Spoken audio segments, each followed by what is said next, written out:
Hi, friends. Today, Good Friday, is the saddest day of the year. Today, we relive Jesus' suffering and death on the cross. I hope you'll be able to join us for our worship service at 6:30 tonight, in person at Three Oaks Winery or online on our website or Facebook page. One of the questions that always arises on Good Friday is, where was God? Some people say that God turned his face away. Others say that God was orchestrating every move. I say that God was hanging on the cross. Jesus was Emmanuel, God with us. In Jesus, God took on flesh and lived and died among us. Now, usually we celebrate Emmanuel at Christmas time, and it's easy to experience God with us in the hope of a newborn baby, in the love of a mother's arms, in the peace of candlelight, in the joy of carols. With every brightly wrapped gift, we remember the gift of God's self wrapped in swaddling clothes. With every twinkling light, we remember the star that announced to shepherds and magi and the whole earth that God had come near. With every party and family gathering, we remember that we have fellowship with Christ and with one another. It's easy to experience God with us at Christmas. But Good Friday is the polar opposite of Christmas. Instead of the joy of carols, the pounding of nails rings in our ears. Instead of the peace of candlelight, the sky turns dark and the whole creation is thrown into chaos. Instead of the love of a mother, we helplessly watch her son be tortured and die. Instead of the hope of kinship and friendship, we feel the sting of betrayal, the fear of association, the shame of denial.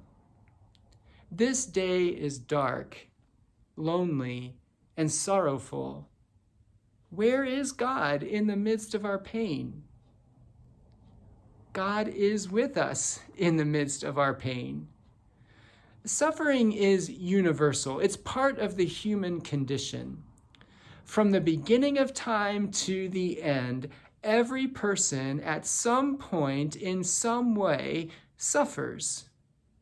And when Jesus suffers and dies on the cross, it's an act of solidarity with the human family.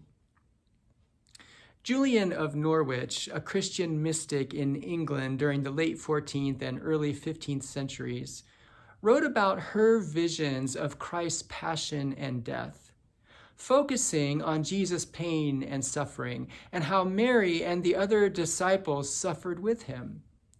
They suffered together. They suffered in community in pain. From that vision, Julian of Norwich articulated one of her great theological insights. Here I saw a great one-ing, that's O-N-E-I-N-G, a great one-ing betwixt Christ and us. For when he was in pain, we were in pain. To Julian, the cross was about one-ing, the complete unity of God with us and us with God, and that included all of creation. The grief that Mary and the disciples and the sky and the earth and we feel at Jesus' suffering and death reveals that Jesus not only suffered for us, but also suffers with us. With means together, in relationship. To say that Jesus suffered with us on the cross is to say that his death was for the sake of kinship and love, more than it was for the sake of divine or legal requirement. The cross reveals that God is with us in everything, even suffering. In your Holy Week at Home or On the Go kit, you'll find a package of nails and glue and twine and clay and instructions on how to make a cross to remind you that God is with you, even in your saddest and darkest moments. I'll see you again tomorrow, even though it's Saturday, to close out our Holy Week devotions. Thanks for listening. Lest I forget, oh Lord.